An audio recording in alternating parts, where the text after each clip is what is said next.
1886 ಚಿಕಾಗೋನಲ್ಲಿ ಒಂದು ದೊಡ್ಡ ಹೋರಾಟ ನಡೆಯಿತು ಕಾರ್ಮಿಕರದು. ಎಲ್ಲ ಕಾರ್ಮಿಕ ಸಂಘಟನೆಗಳೆಲ್ಲ ಸೇರ್ಕೊಂಡು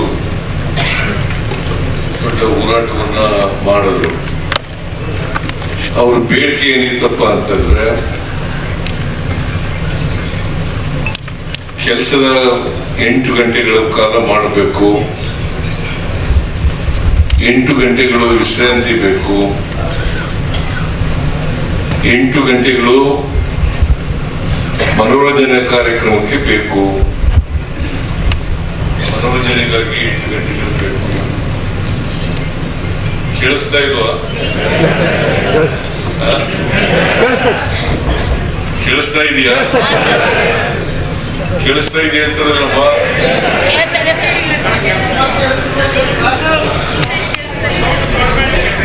8 ಗಂಟೆಗಳು ಕೆಲಸದ ವೇಳೆ, 8 ಗಂಟೆಗಳು ವಿಶ್ರಾಂತಿ, ನಿದ್ದೆ ವಗೈರೆ. ಆಮೇಲೆ 8 ಗಂಟೆಗಳು ಮನೋರಂಜನೆಗಾಗಿ ಬೇಕಾಗಿರ್ತಕ್ಕಂಥದ್ದು. ಇದನ್ನ ಮುಂದಿಟ್ಟುಕೊಂಡು ಹೋರಾಟ ಮಾಡಿದ್ರು. ಅದಕ್ಕಿಂತ ಮುಂಚಿತವಾಗಿ ಸುಮಾರು 14 ಗಂಟೆಗಳಿಂದ 18 ಗಂಟೆಗಳ ಕಾಲ ಕೆಲಸ ಮಾಡಬೇಕಾಗಿತ್ತು ಕಾರ್ಮಿಕರು. ಅದಾದ್ಮೇಲೆ 8 ಗಂಟೆಗಳ ಕಾಲ ಕೆಲಸ ಮಾಡ್ತಕ್ಕಂಥ ಪರಿಸ್ಥಿತಿ ನಿರ್ಮಾಣ ಆಯಿತು ಈ ಹೋರಾಟ ಆದ್ಮೇಲೆ. ಆ ದಿನವನ್ನೇ, ಈ ಹೋರಾಟದ ದಿನ ಇದೆಯಲ್ಲ, ಕಾರ್ಮಿಕರ ಹೋರಾಟ ದಿನ ಇದೆಯಲ್ಲ, ಆ ದಿನವನ್ನೇ ವಿಶ್ವ ಕಾರ್ಮಿಕರ ದಿನಾಚರಣೆ ಅಂತೇಳಿ ಆಚರಣೆ ಮಾಡ್ತಾ ಇದ್ದೀವಿ. ಇವತ್ತು ಎಲ್ಲ ಕಾರ್ಮಿಕ ವರ್ಗದವರಿಗೆ ದೇಶದ ಮತ್ತು ರಾಜ್ಯದ, ವಿಶ್ವದ ಕಾರ್ಮಿಕ ದಿನಾಚರಣೆಯ ಶುಭ ಹಾರೈಕೆಗಳನ್ನು ಮಾಡಲಿಕ್ಕೆ ಬಯಸ್ತಾ ಇದ್ದೇನೆ.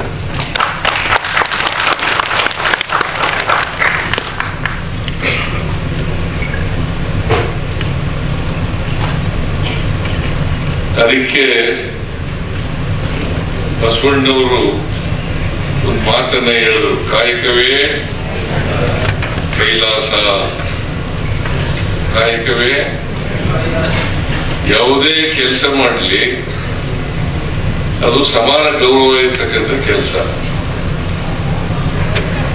ಕೆಲಸದಲ್ಲಿ ಮಾಡಲಿ, ಮೇಲುಗಡೆ ಮಾಡಲಿ, ಎಲ್ಲರೂ ಸಮಾನರೇ, ಮತ್ತೆ ಸಮಾನ ಗೌರವ ಇರ್ತಕ್ಕಂಥ ಕೆಲಸ. ಅದಕ್ಕೋಸ್ಕರನೇ ಕಾಯಕವೇ ಕೈಲಾಸ ಅಂತ ಹೇಳಿದ್ರು.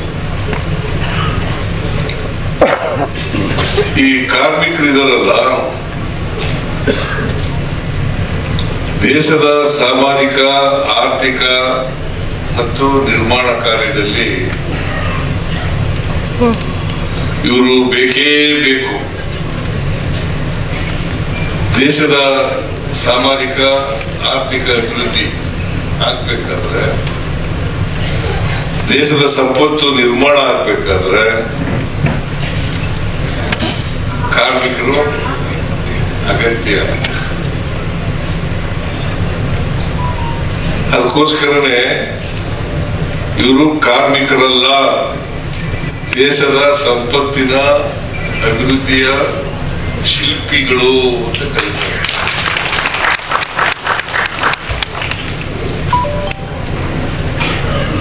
ನಮ್ಮ ದೇಶದಲ್ಲಿ, ನಾಡಿನಲ್ಲಿ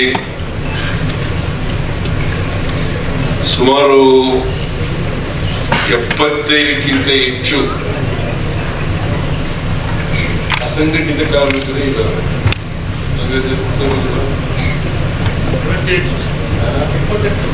75ಕ್ಕಿಂತ ಹೆಚ್ಚು ಅಂತ ಹೇಳ್ತಾರೆ. ಸುಮಾರು 75.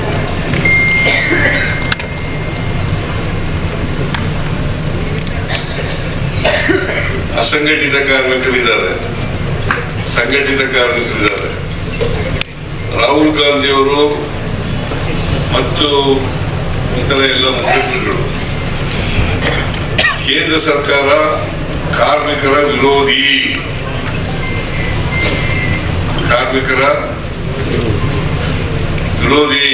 ಮತ್ತೆ ಕೇಂದ್ರ ಸರ್ಕಾರ ಯಾರ ಪರವಾಗಿದೆಯಪ್ಪ ಅಂತಂದ್ರೆ ಕಾರ್ಪೊರೇಟ್ ಸಂಸ್ಥೆಗಳ ಪರವಾಗಿದೆ ಅಂತಕ್ಕಂಥದ್ದು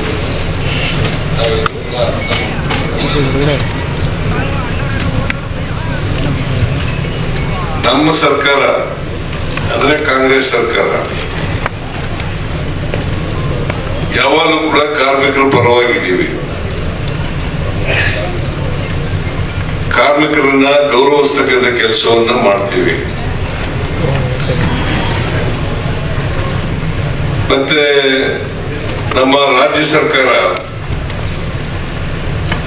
ಅನೇಕ ಕಾರ್ಮಿಕರಿಗೆ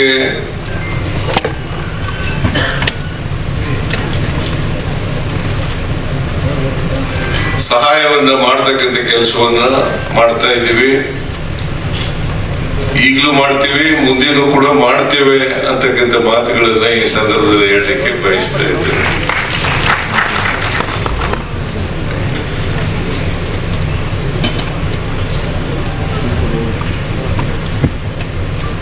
ನಮ್ಮ ಕಾರ್ಮಿಕರು ಕೆಲಸದ ವೇಳೆಯಲ್ಲಿ ಮೃತಪಟ್ಟರೆ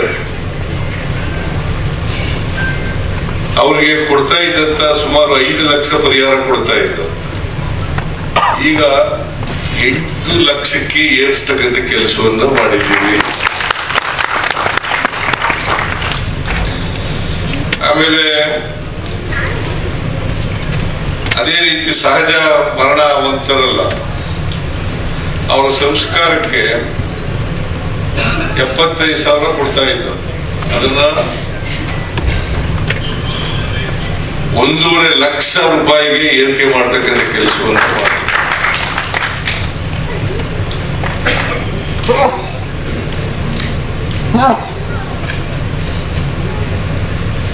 ಸೊ ಹೀಗೆ ರಾಹುಲ್ ಗಾಂಧಿಯವರು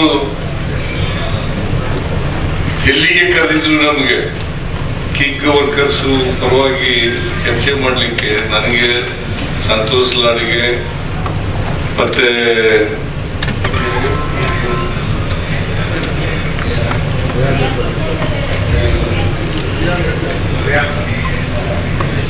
ಪ್ರಿಯಾಂಕ್ ಖರ್ಗೆ ಇವರು ಬಂದಿದ್ರು. ಚರ್ಚೆ ಮಾಡಿ ಅವರಿಗೆ ಸಹಾಯ ಮಾಡ್ತಕ್ಕಂಥ ಕೆಲಸವನ್ನ ರಾಹುಲ್ ಗಾಂಧಿ ಅವರು ಮಾಡಿದ್ರು ಅಂತಕ್ಕಂಥದನ್ನ ಮರೀಲಿಕ್ಕೆ ಸಾಧ್ಯ ಆಗಲ್ಲ.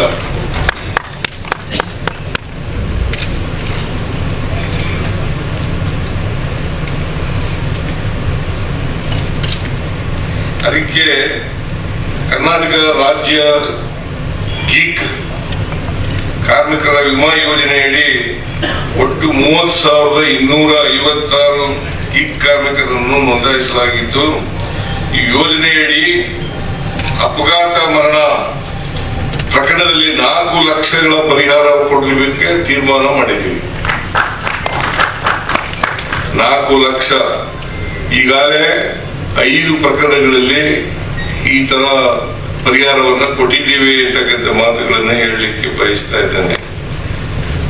ಸೊ ಅದರಿಂದ ನಮ್ಮ ಸರ್ಕಾರ ಇದೆಯಲ್ಲ ಕಾರ್ಮಿಕರ ಪರವಾಗಿರೋದು. ಕಾರ್ಮಿಕರ ಮಕ್ಕಳಿಗೆ ವಸತಿ ಶಾಲೆಗಳನ್ನ ತೆಗಿತಕ್ಕಂಥ ಕೆಲಸವನ್ನು ಮಾಡೋದು. 104 ವಸತಿ ಶಾಲೆಗಳನ್ನ ತೆಗೆದಿದ್ದೇವೆ.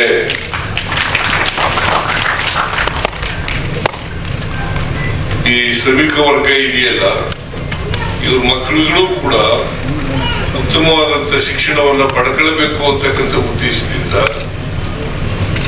2026-27ಕ್ಕೆ ನಾವು ಈ ವಸತಿ ಶಾಲೆಗಳನ್ನ 104 ವಸತಿ ಶಾಲೆಗಳನ್ನ ತೆಗಿತಕ್ಕಂಥ ಕೆಲಸವನ್ನ ಮಾಡಿದ್ದೇವೆ. ಕಳೆದ ವರ್ಷ ಮತ್ತೆ ಈ ವರ್ಷ 2 ವರ್ಷ ಕೂಡ ವಸತಿ ಶಾಲೆಗಳನ್ನ ಮಾಡ್ತಾ ಇದ್ರು. ಉದ್ದೇಶ ಏನಪ್ಪ ಅಂತಂದ್ರೆ ವಸತಿ ಶಾಲೆಗಳಲ್ಲಿ ಈಗ ಈ ಸಾರಿ ವಸತಿ ಶಾಲೆಗಳಲ್ಲಿ 99.42% ಮಕ್ಕಳು ತೇರ್ಗಡೆ ಆಗಿದ್ದಾರೆ. 99.42% ಅಂದ್ರೆ -6.8 ಅಲ್ಲ 5.8. ಇದು ಬಿಟ್ಟರೆ ಇನ್ನು ಉಳಿದವರೆಲ್ಲ ಪಾಸ್ ಆಗಿದ್ದಾರೆ.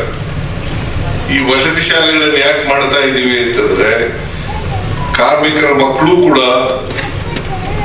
ಬುದ್ಧಿವಂತರಾಗಬೇಕು, ಹೆಚ್ಚು ಜನ ಪಾಸ್ ಆಗಬೇಕು, ಅವರು ಕೂಡ ಡಾಕ್ಟರ್ಗಳಾಗಬೇಕು, ಇಂಜಿನಿಯರ್ಗಳಾಗಬೇಕು, ಪ್ರೊಫೆಸರ್ಗಳಾಗಬೇಕು, ಸೈಂಟಿಸ್ಟ್ಗಳಾಗಬೇಕು ಅಂತಕ್ಕಂಥ ಉದ್ದೇಶದಿಂದ ಈ ತರ ವಸತಿ ಶಾಲೆಗಳನ್ನು ತೆರೀತಕ್ಕಂಥ ಕೆಲಸವನ್ನು ಮಾಡಿದ್ದೀವಿ.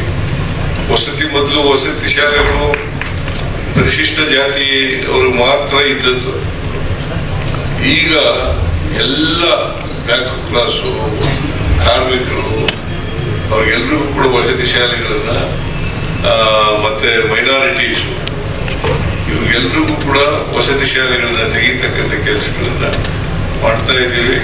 ಒಟ್ಟಾರೆಯಾಗಿ ನಮ್ಮ ಸರ್ಕಾರ ಕಾರ್ಮಿಕರ ಪರವಾಗಿದೆ ಅಂತಕ್ಕಂಥ ಮಾತುಗಳನ್ನ ಈ ಸಂದರ್ಭದಲ್ಲಿ ಹೇಳಲಿಕ್ಕೆ ಬಯಸ್ತಾ ಇದ್ದೀನಿ. ಆಮೇಲೆ ಬಾಬಾ ಸಾಹೇಬ್ ಅಂಬೇಡ್ಕರ್ ಅವರು ಕಾರ್ಮಿಕ ಸಚಿವರಾಗಿದ್ದರು. ಮತ್ತೆ ಅವ್ರ ಕಾಲದಲ್ಲಿ ಅನೇಕ ಕಾನೂನುಗಳನ್ನು ಮಾಡಿದ್ರು. ಆ ಕಾನೂನುಗಳ ರೀತಿಯ ಅವೆಲ್ಲವೂ ಕೂಡ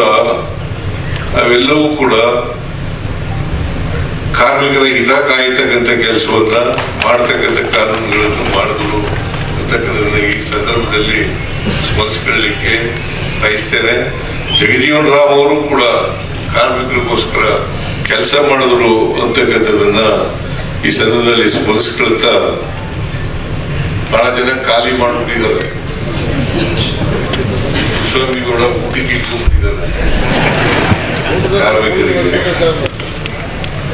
ಅದಕ್ಕೆ ನನಗೆ ಮಾತಾಡ್ಲಿಕ್ಕೆ ಉತ್ಸಾಹನೇ ಇಲ್ಲ ಅಲ್ವಾ?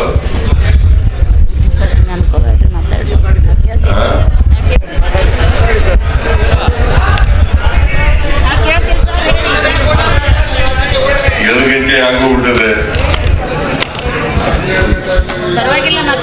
ಒಂದು ಮಾತನ್ನ ಈ ಸಂದರ್ಭದಲ್ಲಿ ಹೇಳಲಿಕ್ಕೆ ಬಯಸ್ತೇನೆ. ಕಾರ್ಮಿಕರ ಜೊತೆ ನಾವು ಇದ್ದೇವೆ, ನಮ್ಮ ಸರ್ಕಾರ ಇದೆ, ಕಾಂಗ್ರೆಸ್ ಪಕ್ಷ ಇದೆ ಅಂತಕ್ಕಂಥದನ್ನ ಹೇಳಲಿಕ್ಕೆ ಬಯಸ್ತೇನೆ. ಇವತ್ತು ಮಕ್ಕಳಿಗೆ ಸನ್ಮಾನ ಮಾಡ್ತಕ್ಕಂಥ ಹೆಚ್ಚು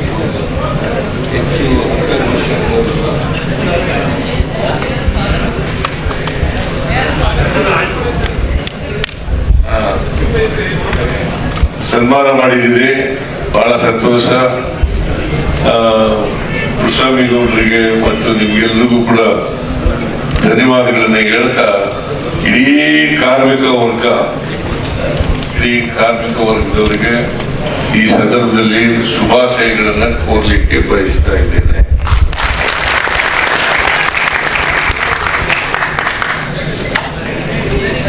ನಿಮ್ಮೆಲ್ರಿಗೂ ನಮಸ್ಕಾರ. ಜೈ ಹಿಂದ್, ಜೈ ಕರ್ನಾಟಕ.